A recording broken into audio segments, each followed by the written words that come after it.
Eles têm o domínio completo. Total, então eles não têm crise lá. Não, sim. O que eles têm hoje é uma visão expansionista econômica. E o objetivo deles é destruir os Estados Unidos economicamente.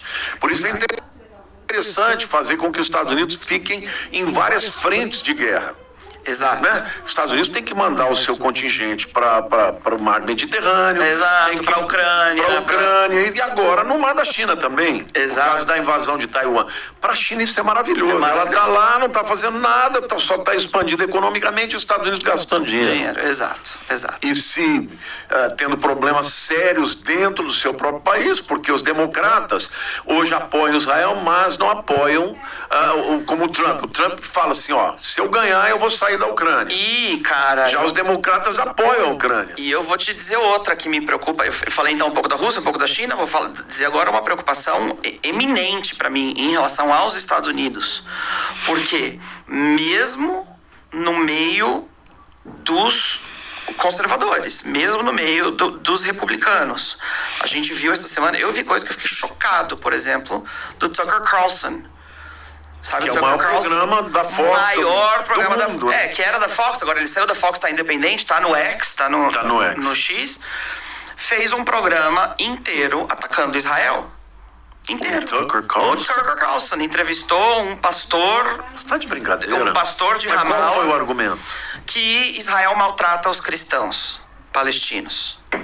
Uma propaganda, uma coisa propagandista ridícula, baixa. Entrevistou um pastor de uma igreja de Ramallah que vive num lugar onde não existe liberdade de expressão, então mesmo que ele quisesse, ele não poderia falar nada negativo ao governo da Palestina. Despejou um monte de teologia da liberação e falou, né, esse pastor é um dos campeões daquela história de dizer que Jesus não era judeu, era palestino. Gente sem Você tá de brincadeira? Cara, 1 hora no programa do Tucker Carlson, com milhões e milhões e milhões e milhões e milhões de views, dizendo o que tem Israel, tipo assim, o Tucker dizendo o que tem Israel a ver comigo? Os judeus não gostam de Jesus. Os judeus, mas eu sou cristão. A Candace Owens, outra podcaster super forte, uma negra super forte no movimento conservador nos Estados Unidos, atacando Israel, atacando a comunidade judaica no geral nos Estados Unidos, amiga do Kanye West, dizendo que os judeus querem matar o Kanye, eles que mataram o Michael Jackson. Os judeus?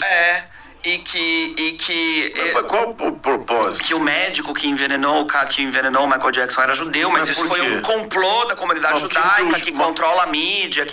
Cara, teoria antissemita surgindo também no meio dos conservadores americanos. Então, os Estados Unidos estão num momento preocupante, num momento decisivo. Mas eu creio que a grande maioria conservadora é pró-Israel. Com certeza. Eu mesmo participo de um grupo que chama QFI, Christians United for Israel. Sim. O líder é o pastor John Hagee, que é amigo pessoal do Bibi e tal, do Netanyahu. Mas o que esse jornalista falou é que hoje, embora os democratas divirjam dos republicanos, por exemplo, em relação à Ucrânia, os democratas apoiam a Ucrânia e os republicanos não. Na questão de Israel, eles estão juntos. Sim. Mas que no futuro, os democratas que vierem, os jovens, eles já serão pró-Palestina. Sim, então, se ganhar um democrata, Israel vai ficar sozinho. A nova geração de líderes democratas não é só anti-Israel, eles não são só pró-Palestina, eles são antissemitas.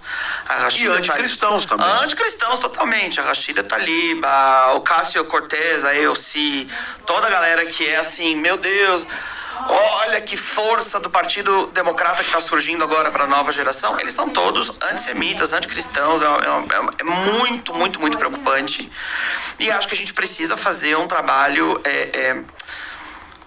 intencional de fortalecer o relacionamento que existe entre Israel e as nações. Enfim, por isso que eu tô aqui. Acho que é importante fazer isso no Brasil. Eu fico horrorizado com o que está acontecendo com a juventude brasileira. As pessoas têm capacidade de vomitar asneiras históricas, porque é o que elas estão ouvindo na sala de aula, Eu converso com os membros da minha família, com os meus primos, com gente que tem uma conexão familiar com Israel. E ainda assim... É pró. Tá recebendo aquela lavagem cerebral porque o jovem não tem liberdade de pensar individualmente. Infelizmente, as pessoas não estão sendo ensinadas a pensar. Não, o que eu acho mais incrível, que eles falam como se isso fosse um pensamento dele. Eles. Claro. Não, eu que penso assim, não. Eles são fruto de uma lavagem cerebral, ou seja, é a visão do marxismo cultural, né, de criar um pensamento hegemônico. Exato. Então, realmente são tempos preocupantes, mas a Bíblia fala sobre isso. Inclusive a guerra de Gog e Magog, não tem Estados Unidos para defender Israel. Sim. Israel vai estar sozinho. Mas quem vai defender? Ai, meu Deus. Saúde. Perdoe, gente. Ar-condicionado me dá essa... Labriut, como a gente diz em hebraico.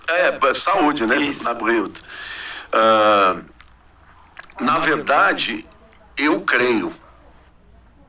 Olá, povo de Deus querido, mais um dia juntos aqui no nosso momento da meditação. Estamos aqui para ouvir Que quem vai defender Israel, como sempre defendeu, É Deus. é Deus. Então, de certa maneira, a gente estava falando, e eu quero que você fale sobre isso. Sim. Você falou que depois de 7 de outubro, gente, 7 de outubro foi aquela invasão do Hamas, horrível, que todo mundo sabe, né? Eu nunca vou me esquecer, porque esse foi o dia que meu sogro fez 90 anos. Uau. Então essa data pra mim tá marcada. Eu até brinquei com ele, falei, olha, Que o data, senhor velho. fazer 90 anos é uma coisa maravilhosa, né? Sim. Porque meu sogro era um pai pra mim. Mas essa data ficou marcada como um dos dias mais tristes, né, da história, pelo menos do século XXI, né? Porque eu acho que só comparado a isso foi o Holocausto, né? Com certeza. Porque todas as outras guerras que Israel enfrentou, Israel se defendeu. Ali não teve como se defender no primeiro momento, né? Mas o que eu queria te perguntar é o seguinte: você me falou que depois disso começou a haver uma volta para as sinagogas. Fala um pouco sobre isso. Assim, é uma coisa que está acontecendo meio que por debaixo dos panos em Israel, mas... Tem uma aguinha aqui pra gente beber? Eu também gostaria, por favor, cara. Mas por debaixo dos panos em Israel está acontecendo que as pessoas estão se fortalecendo. É o jeito que a gente diz em hebraico, quando o cidadão está se aproximando de volta da tradição religiosa judaica, né? No relacionamento com Deus, para eu dizer num linguajar brasileiro aqui. E para ele também. Para mim também, por favor, uma aguinha. E